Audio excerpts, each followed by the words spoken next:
बघा लक्ष द्या. 10 वर्गाच्या पुस्तकामध्ये कितवा धडा आहे निवडणुकीचा? निवडणुकीचा तिसरा धडा. काय पाठाचं नाव काय? राजकीय पक्ष. राजकीय पक्ष नावाचा धडा आहे. आणि हा धडा आता हे जे मुलं आलेले आहेत की नाही, हे निवडणुकीच्या प्रक्रियेसाठीच आलेले आहेत. त्याचा प्रचार करायला आलेले आहेत. निवडणूक काय असतं तर आपल्यामधूनच आपण एखाद्याला ज्या वेळेला निवडून देतो, काय करतो आपण? आपल्यामधून एखाद्याला निवडून देतो. कशासाठी निवडून देतो? आपल्या ज्या काही स्थानिक समस्या असतात त्या समस्या तो त्या प्लॅटफॉर्मवर देतो आणि आपलं तो प्रतिनिधित्व करतो. मग हे आपले प्रतिनिधी आहेत, आपल्या शाळेचे प्रतिनिधी जे निवडणूक लढायला निघालेले आहेत. तुमच्या पुस्तकामध्ये तुम्हाला 2 धडे दिलेले आहेत या वर्षीच्या या इतिहासाच्या याच्यामध्ये. पक्ष दिलेले आहेत. 2 प्रकारचे पक्ष तुमच्या पुस्तकात दिलेले आहेत. एक आहे केंद्रीय पक्ष म्हणजे जे नॅशनल लेवलचे आहेत आणि दुसरे आहेत स्थानिक पातळीवरचे पक्ष आहेत. आता स्थानिक पातळीवरचे एक पक्ष त्यामध्ये तुम्हाला पुस्तकात दिलेला आहे, शिवसेना धनुष्यबाणवाला. नॅशनल काँग्रेस पक्ष हा केंद्राचा पक्ष आहे, म्हणजे केंद्र सरकारच्या अखत्यारीत येणारा, म्हणजे तो नॅशनल पार्टी म्हणतात त्याला. त्याच्यानंतर बीजेपी पण आहे, भारतीय जनता पार्टी. आता तुम्ही 18 वर्षाचे झाले की तुम्हाला मतदानाचा अधिकार येतो. तुम्ही पण पंतप्रधानाच्या निवडणुकीसाठी तुम्ही पात्र राहता. आणि कोणकोणत्या निवडणुका होतात आपल्या देशात माहित आहे? सगळ्यात मोठी निवडणूक म्हणजे लोकसभेची निवडणूक. कोणती? लोकसभेची. पूर्ण भारतभर जेवढ्या काय लोकसभेचे मतदारसंघ आहेत त्या ठिकाणी लोकसभेच्या निवडणुका होतात. त्यानंतर त्याच्या खालोखाल येणारी जी निवडणूक आहे ती प्रत्येक राज्यात होते, ती म्हणजे विधानसभेची निवडणूक. कोणती? विधानसभेची. लोकसभेच्या निवडणुकीमधून पंतप्रधान निवडला जातो आणि राज्यसभेच्या निवडणुकीमधून मुख्यमंत्री निवडला जातो. आणि मुख्यमंत्री हा त्या राज्यापुरता मर्यादित असतो. राज्याचे जे कारभार आहे तो मुख्यमंत्री आणि त्याचं मंत्रिमंडळ पाहतं. आणि याला निवडण्यासाठी प्रत्येक विधानसभेतून एक उमेदवार निवडला जातो आणि त्याला आपण विधानसभेचा आमदार असं म्हणतो. लोकसभेसाठी निवडला जाणारा जो असतो त्याला आपण खासदार म्हणतो. काय म्हणतो त्याला आपण?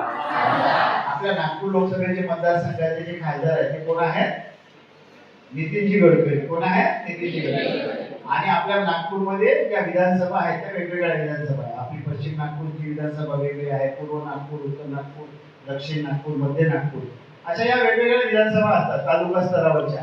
आणि तिथून निवडून आलेल्याला आपण काय म्हणतो? आमदार. विधानसभेचा रात्री तुझं काय लक्ष नाही. विधानसभेचा आणि लोकसभेचा विधानसभेचा विधानसभेच्या काय म्हणतात? आमदार. आणि लोकसभेच्या काय म्हणतात? लोकसभेच्या याला पार्लमेंटच्या मेंबरला काय म्हणतात? खासदार. आता ह्या ज्याला 2 मोठ्या निवडणुका ज्या राज्य स्तरावर आणि राष्ट्रीय स्तरावर घेतल्या जातात. आता त्याच्यानंतर त्याच्या खालोखाल आता नागपूरमध्ये आताच या मागच्या 2 महिन्याआधी निवडणुका पार पडल्या. त्याला आपण महानगरपालिकेच्या निवडणुका म्हणतो. काय म्हणतो त्याला आपण? कोणाची निवड करतो आपण तिथून? नगरसेवक. कोणाची? नगरसेवक. हे सगळे नगरसेवक मिळून कोणाला निवडतात? महापौर. काय बनवतात? महापौर. आणि आता हे झालं आपलं शहरातलं भाग, शहरी भाग झाला. शहरी भाग आहे म्हणून महानगरपालिका, जास्त लोकसंख्या असलेल्या ठिकाणी. आता काही ठिकाणी काय आहे? तालुके आहेत. काय आहे? काही ठिकाणी तालुके. मग जसं आता समजा एखादा गडचिरोली जिल्हा आहे. कोणता जिल्हा आहे? मग गडचिरोली जिल्ह्याचा एखादा अहेरी तालुका आहे. मग त्या तालुक्याचा कारभार पाहण्यासाठी तिथं विधानसभा असते. काय असते? विधानसभा. समजलं तुम्हाला? प्रत्येक तालुक्याच्या ठिकाणी जवळपास विधानसभा असतात. तिथचा तो आमदार असतो आणि तो आपल्या तालुक्याच्या ठिकाणी काम करतो. तालुक्याच्या ठिकाणी निवडून आल्यानंतर तालुक्याच्या ज्या समस्या आहे ना तो सोडवण्याचा प्रयत्न करतो. त्याच्यानंतर आहे तालुक्याच्या ठिकाणी मग त्याला मदत करण्यासाठी, विधानसभेला मदत करण्यासाठी पंचायत समिती असतात. काय असतात? पंचायत समिती. आणि पंचायत समितीच्या खालोखाल म्हणजे एखाद्या छोट्या छोट्या गावांमध्ये ग्रामपंचायत असते. काय असते? ग्रामपंचायत. म्हणजे आपल्या भारतामध्ये ग्रामपंचायत, पंचायत समिती, जिल्हा परिषद, नगर परिषद, महानगरपालिका, विधानसभा आणि लोकसभा या डायरेक्ट निवडणूक होतात. डायरेक्ट म्हणजे मतदान त्याला प्रत्येक म्हणजे मतदाराला तो अधिकार असतो मतदान करण्याचा. आणि 2 प्रकारच्या आणखी निवडणुका होतात. वरच्या लोकसभेमध्ये एक वरचा सभागृह आहे, राज्यसभा. कोणता असतो? राज्यसभा. राज्यसभेसाठी सर्वसामान्य लोकांचं मतदान त्या ठिकाणी नसतं. आणि राज्यामध्ये एक असतं, त्याला म्हणतात विधान परिषद. काय म्हणतात? विधान परिषद. आता ही जी निवडणुकीची जी प्रक्रिया आहे ही पारदर्शी व्हावी, सगळ्यांना मतदानाचा बिनधास्तपणे मतदान करता यावं म्हणून आपल्या भारतामध्ये कोणती पद्धत आहे? गुप्त मतदान पद्धत. कशी आहे? तुम्ही आता शुक्रवारला मतदान करणार आहात. कोणाला मतदान केलं हे तुम्हाला माहित असतं. या बाकीच्यांना माहित असतं का? नाही. कारण त्यांच्याकडे काय असतो? असा एक बॅलेट पेपर आहे. काय आहे हा? हा आहे बॅलेट पेपर. काय आहे हा? आता या बॅलेट पेपरवर दोन पॅनलचे दोन चित्र दिलेले. पहिलं पॅनल दिलेलं आहे इथं जिजाऊ पॅनल. कोणतं पॅनल आहे?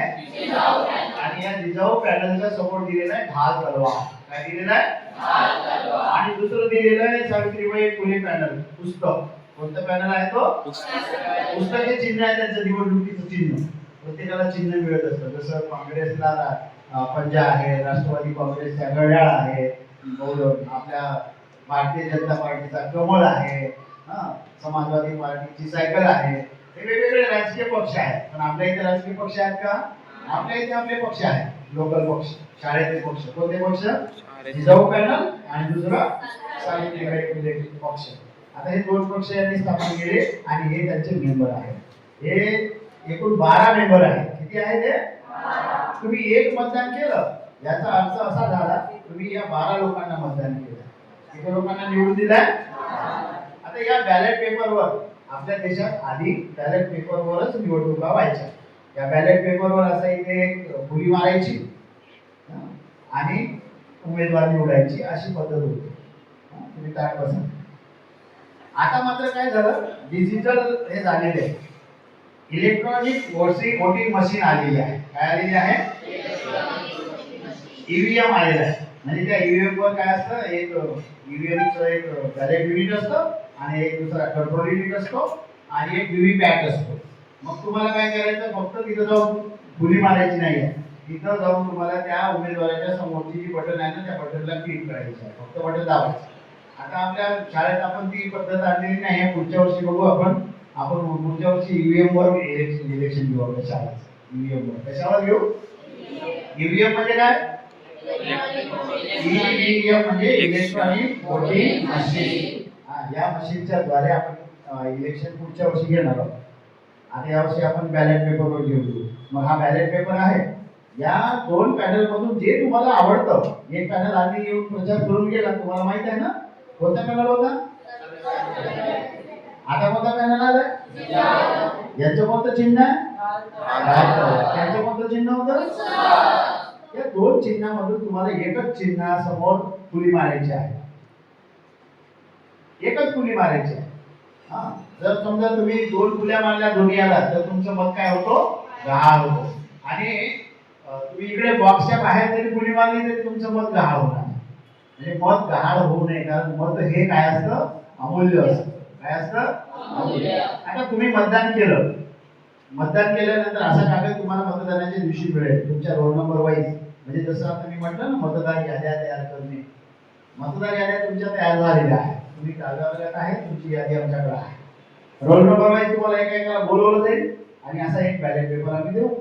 आणि मग या बॅलेट पेपरवर जे तुमच्या आवडीचं पॅनल आहे. आवडीचं पॅनल म्हणजे काय? हे जे लोक उभे आहेत की नाही, तुम्हाला असं वाटतं की याच्यातले हे लोक चांगले आहेत की याच्या आधी आलेले लोक चांगले आहेत. चांगले म्हणजे दिसायला नाही, काम करण्यासाठी. तुम्हाला वाटेल इसमें तो होतच नाही. म्हणजे त्यांचे काम कसे आहेत, त्याचं बोलणं कसं आहे, ते सगळ्यांना घेऊन चालेल का? बरोबर आहे की नाही? शाळेच्या कारभारात हे सगळे लोक राहणार आहे. नंतर पालक सभा असेल तरी हेच लोक दिसतील. वर्गात समजा एखादा शिक्षक आला नाही वर्गात, हेच लोक तुम्हाला कंट्रोल करायला येतील. आणि यांचं तुम्हाला ऐकावं लागतं, कारण तुम्हीच यांना काय दिलेलं आहे? निवडून दिलेलं आहे. पालक सभा असेल, गॅदरिंग असेल, मग हे विद्यार्थी प्रतिनिधी आपण निवडतो आणि त्या निवडीमधूनच आपण मग विद्यार्थ्यांचा एक मुख्यमंत्री बनवतो, एक स्वच्छता मंत्री बनवतो. म्हणजे वेगवेगळे पर्यावरण मंत्री राहतो, वेगवेगळे पद आपण त्यांच्याकडे देतो. पर्यटन मंत्री राहतो. ह्या मंत्र्यांमधूनच मग ते काय डिसिजन घेतले जातात. मग आता शाळेला जर कोणता एखादा कार्यक्रम घ्यायचा झाला तर सगळ्यांना विचारत बसायचं का नाही, ह्या यांना विचारलं म्हणजे मग हे तुम्हाला हे तुम्हाला सांगतील की असं असं झालेलं आहे, आता आपल्या शाळेत असा असा प्रोग्राम राबवण्यात येणार आहे. बरोबर आहे की नाही? त्यासाठी हे पॅनल आहे. आता या पॅनलवर एक फुली मारायची. फुली मारल्यानंतर हे कोणाला दाखवायचं नाही असं की मी कोणाला फुली मारली, कारण तुमचं मतदान कसं आहे, गुप्त मतदान आहे. कसं मतदान आहे? गुप्तचा अर्थ काय होतो की तुम्ही फुली मारल्यानंतर हा कागद जो आहे की नाही, हा कागद असा मुडवायचा नाही, असा नाही करायचा. कागद कसा करायचा, असा करायचा. आता अशी पहिली फोल्ड झाली आणि ही दुसरी फोल्ड झाली आणि ही तिसरी फोल्ड झाली. तिसरी फोल्ड केली. आता कोणाला दिसते का कोणत्या पॅनल समोर तुम्ही मतदान केलं आहे? आणि मग ही फोल्ड केल्यानंतर त्या ठिकाणी एक मतपेटी असेल, त्या पेटीमध्ये ते टाकायचं. समजलं? मग आता हे मतपेटीमध्ये टाकणं तुमचं काम आहे. शुक्रवारला मतदान आहे, कोणी गैरहजर राहायचं नाही. आता तो धुर्वे बोलत आहे त्याच्या पक्षाविषयी. पॅनल आहे म्हणजे जिजाऊ कार्ड येईल आणि त्यावर 2 पॅनल दिसेल. त्या पॅनल मधून तुम्हाला माहितीच आहे कोणाला करायचं आहे कोणाला नाही. आणि जिजाऊ म्हणतो की जिजाऊलाच वोट करा आणि बस. मैं 9th क्लास की स्टूडेंट हूँ और इस बार मैं 2026-27 के स्कूल की निबंधन में खड़ी हुई हूँ, तो मुझे आप लोगों की वोट की ज़्यादा ज़रूरत है। अगर आपके वोट से अगर मैं स्कूल की कैप्टन बनी तो जितना मुझसे मदद हो सकता है मैं आप लोगों को मदद कर पाऊँगी। इसमें मेरा सहमति है। मी आता 9वा वर्गात शिकतो आणि आमच्या पॅनलचे नाव जिजाऊ पॅनल आहे. आणि तुम्हाला जे काही मदत लागत असेल तर आमच्या पॅनलशी संपर्क करा. आणि मला विजय सहारे आहे. मी इयत्ता 9वी मध्ये शिकते आणि आमचं पॅनलचं नाव आहे जिजाऊ पॅनल. तर माझी विनंती आहे की सर्व विनंती आहे, विनंती नाही, विनंती केली आहे तुम्हाला. तुम्ही काय करा, जिजाऊ पॅनलला मतदान करा, वोट करा. आहे तलवार. तुमच्याकडे एवढीच विनंती आहे का तुम्ही आम्हाला वोट करा. जेवढी आमची मदत होईल ते आम्ही करू. आमचा दिव्या आहे. मैं 9वीं क्लास में पढ़ती हूँ और हमारे 3 कैप्टन पदक और वॉइस फेयर है. प्लीज आप लोग हमें बड़े हैं. मैं 8th क्लास में पढ़ती हूँ. हमारा पैनल का नाम जिजाऊ है. हमारा चिन्ह है भारत तलवार. प्लीज आप हमें वोट कीजिए, हम आपकी बहुत मदद करेंगे. विद्यार्थी आहे.